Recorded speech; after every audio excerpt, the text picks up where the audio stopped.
Welcome to Lakshmi food. સ્વાગત છે તમારું મારી યુટ્યુબ ચેનલમાં. તો ચાલો આજે આપણે લીલી હળદરને આથવાની છે.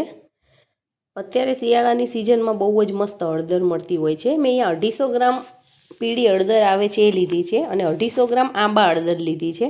આંબા હળદર આદુ જેવી દેખાય છે અને આપણે આંબા હળદર કહીએ છીએ. બંને 250 ગ્રામ લઈ અને હું મિક્સમાં જ આથી લઉં છું. બહુ જ મજા આવે છે શિયાળામાં ખાવાની અને હેલ્થ માટે પણ બહુ જ સારી છે.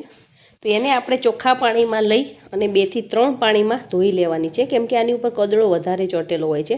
એટલે આપણે એને સરસ ધોઈ લઈશું. આવી રીતે હાથથી મસળતા જઈ અને 2 થી 3 વખત પાણી બદલતા જઈ અને એને સરસ મજાની ધોઈ લેવાની છે. તો હજી સુધી તમે મારી ચેનલને સબસ્ક્રાઈબ નથી કરી તો ફટાફટ સબસ્ક્રાઈબ કરી દેજો અને બેલ આઇકોન દબાવવાનું ના ભૂલતા, જેથી કરીને આવનાર તમામ નવી રેસીપીના વિડીયો ફટાફટ તમારી સુધી પહોંચી જાય.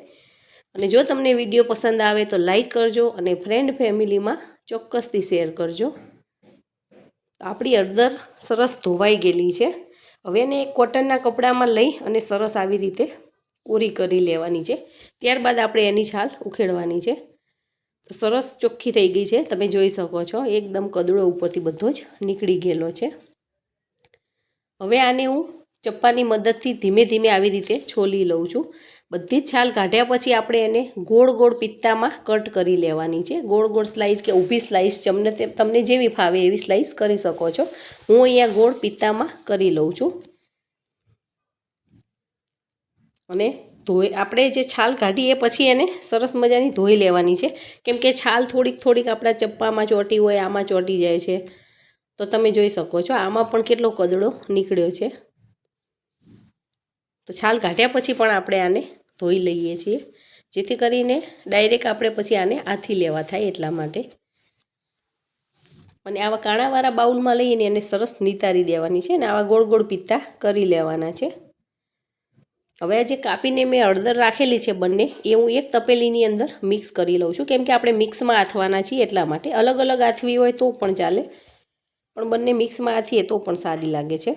હવે આને સરસ મિક્સ કરી અને એની અંદર આપણે સ્વાદ પ્રમાણે મીઠું એડ કરી લેવાનું છે. અહીંયા 1 ચમચી મેં મીઠું લીધેલું છે અને 3 થી 4 લીંબુનો રસ લીધો છે. ચડિયાતા પ્રમાણમાં આપણે લીંબુનો રસ લેવાનો છે, કેમ કે આનો ખાટો અને ખારો જે ટેસ્ટ આવે છે એ જ સરસ લાગે છે. અને લીંબુ અને મીઠું નાખ્યા પછી આવી રીતે ઉછાળતા જવાનું છે અને એને સરસ મિક્સ કરતા જવાનું છે. હજી તમને વધારે ખાટું જોઈતું હોય તમે હજી પણ લીંબુ એડ કરી શકો છો.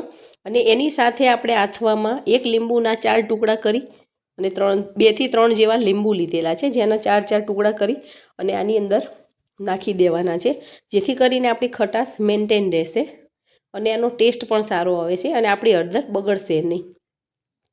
હવે સરસ મિક્સ થઈ જાય પછી આપણે આવી રીતે એરટાઇટ કન્ટેનર હોય કાચનું એ લઈ લેવાનું છે અને એની અંદર બધી જ હળદરને એડ કરી લેવાની છે. આને તમે કાચના કન્ટેનરમાં, એરટાઇટ કન્ટેનર હોય એમાં એડ કરી અને 1 થી 2 મહિના સુધી સ્ટોર કરી શકો છો. અને આને 1 દિવસ કે 2 દિવસ સુધી બહાર રાખવાની છે, પછી ફ્રીજમાં રાખી લેવાની છે. વધારે એને બહાર નહીં રાખવાની, નહીં તો બગડવાના ચાન્સીસ રહે છે. હવે આખી આપણી હળદર આમાં એડ થઈ જાય પછી થોડુંક એમાં પાણી નાખવાનું છે, હળદર ડૂબી જાય એટલું, જેથી કરીને આપણી હળદર સરસ પોચી થશે અને મીઠું અને લીંબુ પણ આમાં ભળી જશે. અને આવી રીતે સરસ મિક્સ કરી અને કન્ટેનર આવી રીતે તૈયાર કરી લેવાનું છે. 1-2 દિવસ બહાર રાખશો તો કંઈ વાંધો નહીં, પછી એને ફ્રીજમાં મૂકી દેવાનું છે અને દરરોજ તમે જમવા ટાઈમે આને લઈ શકો છો. તો તમે પણ આવી રીતે હળદર આપજો અને એન્જોય કરો. Thank you.